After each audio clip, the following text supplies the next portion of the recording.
बहुत ज्यादा अपने में ही सीमित रह गया, अपने में ही, अपने स्वार्थ में, अपने विचार में, और उसमें परमार्थ से और लक्ष्य में। क्योंकि जब आप मंदिरों में जाओ, चर्च में जाओ, मस्जिदों में जाओ, कहीं भी जाओ, और पैसा हर जगह पैसा के बिना कुछ नहीं होता। कोई समझता ही नहीं है जब कहते हैं कि स्वर्ग में पैसा नहीं दिए, कोई नहीं समझता। अब बताइए, ये इतने सुंदर यहाँ फूल लगे, इन फूलों को हमने प्राप्त किया, ठीक है, माली को पैसे दिए, पर इस पृथ्वी माता को कुछ पैसा दिया क्या? जिसने काम किया उसको आपको कुछ पैसा नहीं, क्योंकि वो पैसा समझती नहीं, उसको मालूम नहीं पैसा चीज क्या है, उसका कोई मूल्य ही उसके सामने नहीं है कि पैसा कोई बड़ी भारी चीज है या उसको प्राप्त करा के। और वो तो इसी में आनंदित है कि मेरे अंदर तो एक शक्ति बंधी हुई है, जिससे मैं एक बीज को एक सुंदर से वृक्ष में भी परिवर्तित कर सकती हूँ, तो क्यों न करूं। और उसी परिवर्तन क्रिया को वो अपना सबसे महत्वपूर्ण कहना चाहिए संपत्ति का दान करना। इसी प्रकार सहयोग में भी आप जानिए कि ये एक जीवंत क्रिया है, जीवंत क्रिया। वो कैसे घटित होती? तो पूछेगा कि एक बीज जब लगाइए तो उसमें से पौधा कैसे निकल आता है? कोई जवाब नहीं। जो बीज है उसमें भी ये चीज निहित है, उसमें भी ये चीज है, और जो ये जमीन है उसमें भी वही चीज बंधी हुई थी जिससे ये पनपता है। ये सब अंदर से बंधी हुई चीजें शुरू से परमात्मा ने बनाई हुई है, और उसी के कारण ये सृष्टि जो है इससे तो भी ऐसे कार्यों को करती है इसको हम समझ नहीं पाते। जैसे अब एक फूल का पेड़ पौधा है वो एक ही हद तक पड़ेगा, एक गज आम का पेड़ है तो एक ही हद तक पड़ेगा, आम में सेब नहीं लगे। ये सारी सीमाएं मानने वाली जो शक्ति है उसी को हम परम चैतन्य है। इसको बहुतों ने नानक साहब की आज शताब्दी है, उनको नमस्कार करके हम कहते हैं, उन्होंने कितनी बार इस बात करता हूँ, ये जीवंत क्रिया है, इसके लिए कहाँ जंगल में जाते, कहाँ जाते, तुम्हारे हृदय में बसे हुए उस परमात्मा को प्राप्त। उन्होंने खुद का सहज समाधि लागू, समाधि माने ये जो उसी दशा हमारे चेतना की है वो सहज होती है, उसमें ये नहीं कि ये करो वो करो, कुछ भी करने की जरूरत नहीं, अपने आप होती। और आज का बड़ा भारी दिन है कि कहते हैं कि इसका नाम गुरु राम था, और यहाँ पर नानक साहब के शताब्दी पर हमें आना पड़ा। ये बहुत बड़ी बात। आज गुरुओं पर कहने की बात ऐसी आ गई है कि कहाँ वो लोग और कहाँ ये लोग, अपनी बुद्धि चलाने और सोचना चाहिए। ईसा मसीह को 30 रुपए में बेच डाला था, क्या उन्होंने किसी से रुपए इकट्ठे किए?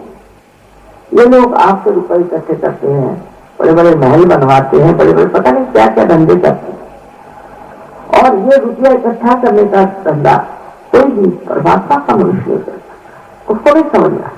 जैसे ये पृथ्वी माता है उसी तरह से उसका हृदय होता है, वो सिर्फ देना ही जानता है।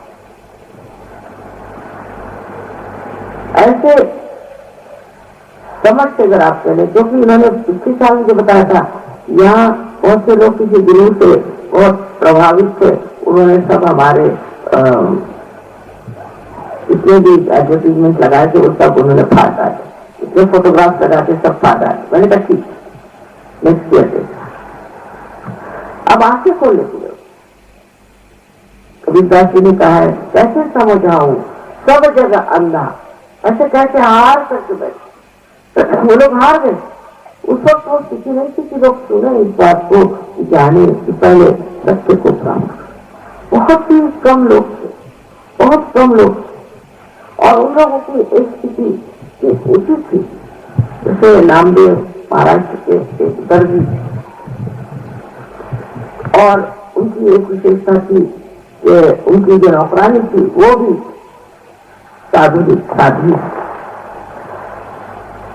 तो वो फिर पंजाब में आए, तो गुरु नानक साहब ने उनको पहचान लिया, क्योंकि पहचान तो उन्हीं से हो सकती जो स्वयं पहुंचे हुए हैं, इनको प्राप्त हुआ है परमात्मा का आशीर्वाद, जो आत्म साक्षात्कार, वही आत्म साक्षात्कारी को पहचान। रामदेव एक बार एक गांव में गए, वहां पर एक कुम्हार, मैंने आते आते आपकी कुम्हारवाड़ी देखी तो मुझे उनकी याद आ गई। तो गोरा कुम्हार करके एक कुम्हार थे, वो भी शादी कर।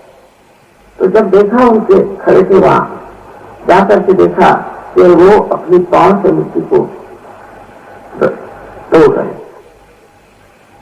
उसको देखते ही साथ नामदेव एकदम हताश खड़े हो कहते हैं, मराठी में है कि निर्गुणाच्या भीति आलो सगुण, माने निर्गुण को देखने आया था। हमें सदगुण पहले हुए उस प्रकाश को, चैतन्य को देखने आया था, तो वो तो सगुण में तेरे अंदर खड़ा है। ऐसी पहचान एक संत की, संतों की पहचान, ये पहचान एक असंत नहीं करता। इतनी बड़ी बात कहना दूसरे के लिए, तेरे अंदर तो सारा सगुण में ही वो चैतन्य बराबर दिख रहा।